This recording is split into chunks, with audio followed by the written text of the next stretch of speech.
गुरुजन वर्ग, परीक्षकगण आणि माझ्या स्पर्धक मित्रमैत्रिणींनो, मी रचना रवींद्र माखनकर, वर्ग 7वा, जिल्हा परिषद उच्च प्राथमिक शाळा आरबी। आजच्या वादविवादाचा विषय आहे शेती व्यवसाय फायदेशीर आहे वा नाही। तर मी शेती व्यवसाय फायदेशीर नाही या बाजूने बोलणार आहे। मित्रांनो, शेती हा भारतीय अर्थव्यवस्थेचा कणा मानला जातो। बहुतेक लोकांचे जीवन शेतीवर अवलंबून आहे। मात्र आज मला नाईलाजाने म्हणावे वाटते की आजच्या घडीला शेती व्यवसाय करणे फायदेशीर राहिले नाही, कारण शेती हा पूर्णतः निसर्गावर अवलंबून असलेला व्यवसाय आहे। हवामानातील अनिश्चितता, दुष्काळ, अतिवृष्टी, गारपीट अशा घटना शेतकऱ्याच्या उत्पन्नावर विपरीत परिणाम करत आहे। निसर्गाच्या या लहरीपणामुळे पिकाचे नुकसान होऊन आर्थिक तोटा शेतकऱ्याला सहन करावा लागतोय।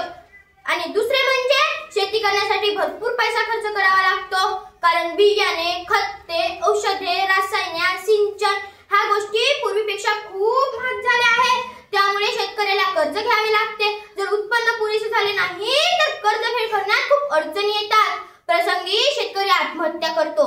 मित्रांनो, तुम्हा सर्वांना माहीतच असेल, दरवर्षी आपल्या देशात कितीतरी शेतकरी आत्महत्या करतात। मित्रांनो, आधुनिक शेतीसाठी विविध यंत्रांचा वापर करावा लागतो।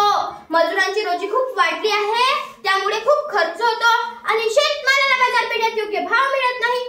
त्यामुळे शेतकऱ्याला तोट्याचा सामना करावा लागतो व त्याच्या पदरी निराशा येते। उत्पन्न चांगले व्हावे, चांगल्या दर्जाचे पीक व्हावे यासाठी शेतकरी रासायनिक खताचा अतिरेकी वापर करतो व याचा परिणाम जमिनीच्या गुणवत्तेवर होत आहे। भविष्यात या जमिनी तर शेती करण्याच्या लायकीच्या राहतील की नाही याची तर मला शंकाच वाटते। मग तुम्हीच सांगा, शेती व्यवसाय फायदेशीर कसा होईल? रासायनिक खताचा अतिरेकी वापर जमिनीचा होत आहे नाश। रासायनिक खताचा अतिरेकी वापर जमिनीचा होत आहे नाश। सेंद्रिय तेल विसर्जनाने पिकामध्ये उरला नाही स्वाद। मित्रांनो, पूर्वीच्या अन्नाला किती चव राहायची, मात्र आता रासायनिक खते, औषधे याचा जास्त वापर केल्याने अन्नाला चवच राहिली नाही व हे विष पोटात जात असल्याने लोक इतके आजारी पडतात की कोणत्याही दवाखान्यात गेले तर रुग्णाची रांगच दिसते।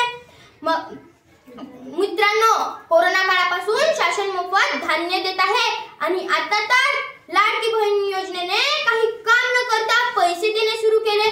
त्यामुळे लोकांची काम करण्याची मानसिकता राहिली नाही आणि त्यामुळे शेतामध्ये काम करण्यासाठी मजदूर मिळत नाही आणि शेतातील कामे वेळेच्या वेळी झाली नाही तर उत्पादनावर खूप मोठा परिणाम होतो।